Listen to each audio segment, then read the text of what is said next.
What is up, guys? Intricate Explorer here today. I'm an adventure photographer, and today we're gonna be taking photos in the Little Wild Horse Canyon of the San Rafael Swell in Utah. So I'm actually gonna be doing this shoot midday lighting, which normally you wanna do like golden hour, sunrise, sunset for photography. But since I'm going into a canyon, more specifically a slot canyon, you really wanna go when the sun is highest in the sky so it'll light up the inside of that canyon.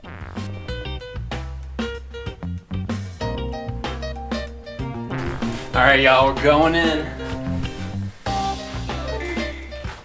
The funny thing about slot canyons is I always think I'm like about to go into this big tunnel and then it just opens right back up and you're actually just going through this like little arch thing. So what I'm really looking for right now is some kind of portion of this canyon that gets really thin so I can get the walls like going up on both sides and hopefully get some kind of rock formation that's interesting. As you can see, it's pretty wide right now, so I just gotta keep going. So, funny story, I actually just caught myself in a line of thinking that I've been trying to work on not having when I go out to shoot. And that is the going in with expectations part. So as you just watched, I was like, I wanna get this kind of shot with this kind of rock above me with light at the top. When you go to destinations and you have that kind of image that you wanna get, more often than not, you're gonna end up disappointed because you're going into nature, you have no idea what the lighting conditions are, you've most likely not been to that spot before, so going in with those kind of expectations as a photographer can actually disappoint you. So I'm gonna undo everything I just said and just try to shoot whatever catches my eye in the moment.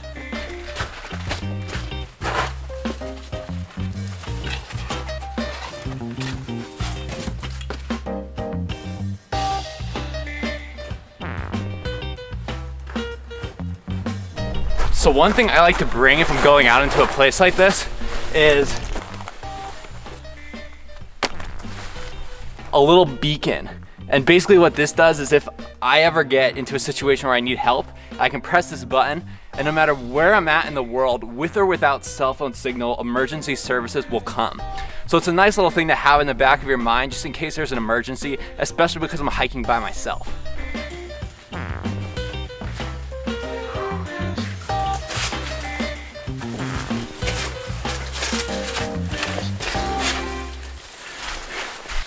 Back when you're in like high school art class and it's the day where you're doing like clay sculptures, that's what this entire place smells like right now. All right, so at this point, I like this composition, but I wanna see higher up. So what I'm gonna do is I'm gonna strap this wide angle lens on and now make it so I can see much higher up.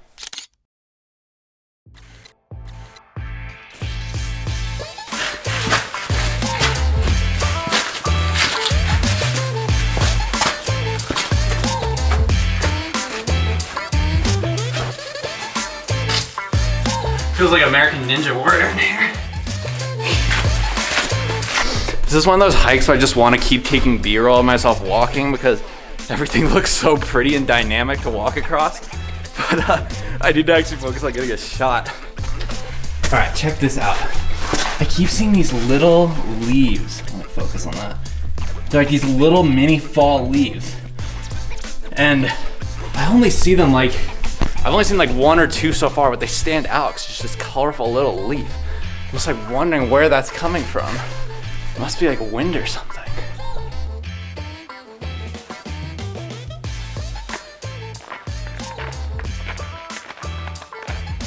This whole slot canyon is just one surprise after another. All right, here's a pretty interesting composition right here. I like how you got the difference in the sky and then these orangish glowing rocks, then these black outlines. So I can get this nice vertical shot of this entire segment right here. Again, I'm gonna bracket this shot just to pull out all those details between the sky and the ground. But the reason I really like this shot is because of that orange in the rocks there. It's just, I haven't seen that anywhere yet, and it's perfect.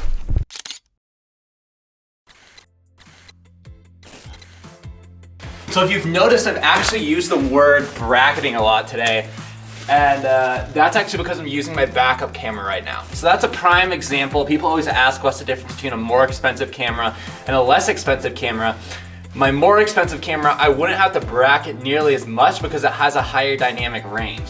since I'm using a cheaper camera, I have to take multiple shots at different exposures to combine them to compensate for that. All right, I wanna take a quick second to talk about my Patreon. If you wanna see me edit any of the photos taken in this vlog or any of my other vlogs, click the behind the scenes button below. I have hundreds of hours of myself editing, everything from focus stacking to color adjusting, everything. Check it out. I don't talk about this side of my photography much in the vlogs, but it is an integral part of the photography process.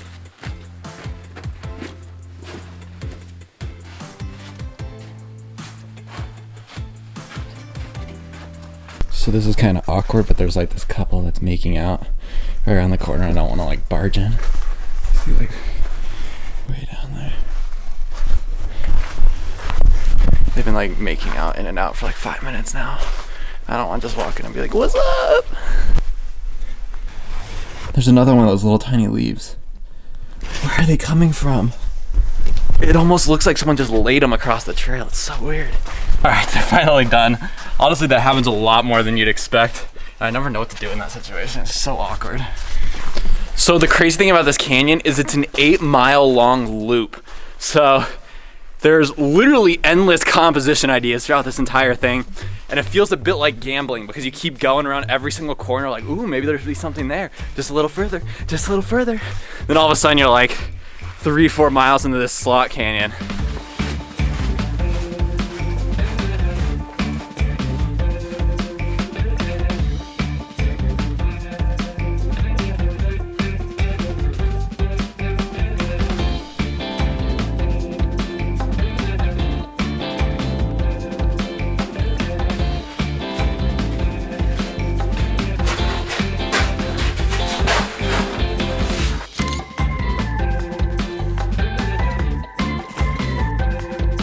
All right, snacksies time. All right, let's see what we got. Some nice nuts, woo! I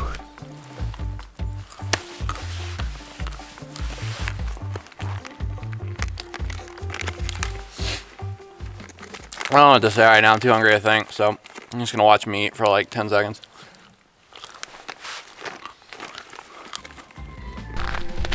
Oh my God, there's another one right there. I swear these things are just laid out. All right, so now that I've seen 3 of them, what I wanna do is I wanna capture this sequence so I can always remember these little leaves. I got a nice white backdrop so my hand stands out more. I got the little leaf in the middle and then my arm and just enough length so that I could frame it like a square right in the middle.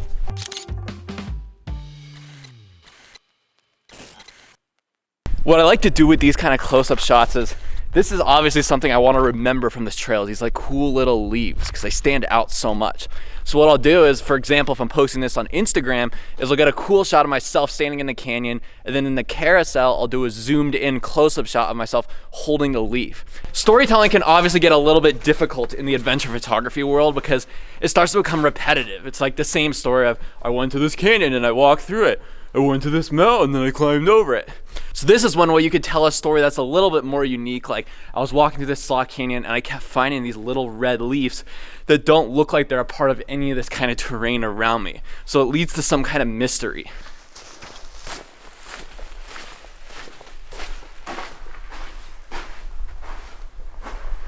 All right, I think this is where I'm gonna turn back. The lighting is just getting so ridiculously harsh.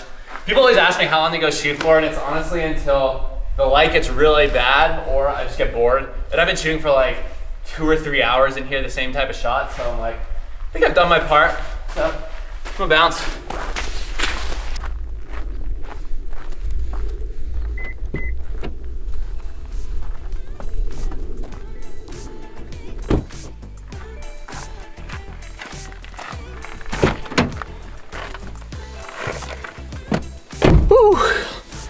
All right, so I think what I'm gonna do is I got like 3 hours till sunset. I don't wanna miss the sunset today because I'm like all the way out here. I'm just gonna transition to 3 hours from now. See ya. All right, we got about 30 minutes till sunset. Let's go see what we can find.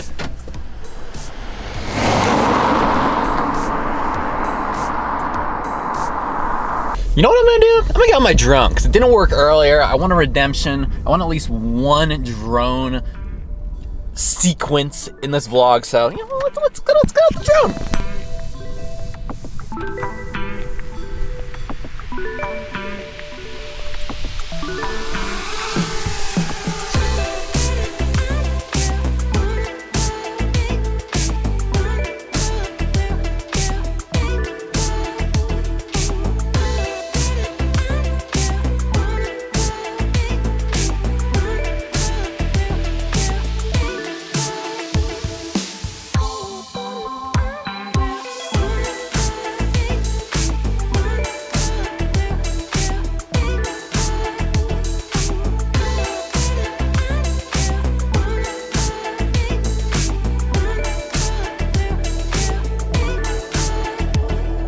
Alright folks, that's all I got for you today. A nice little sunset banger to end off that vlog. Thank you for watching. Make sure you hit the like, sub, and I will see you next time. Peace!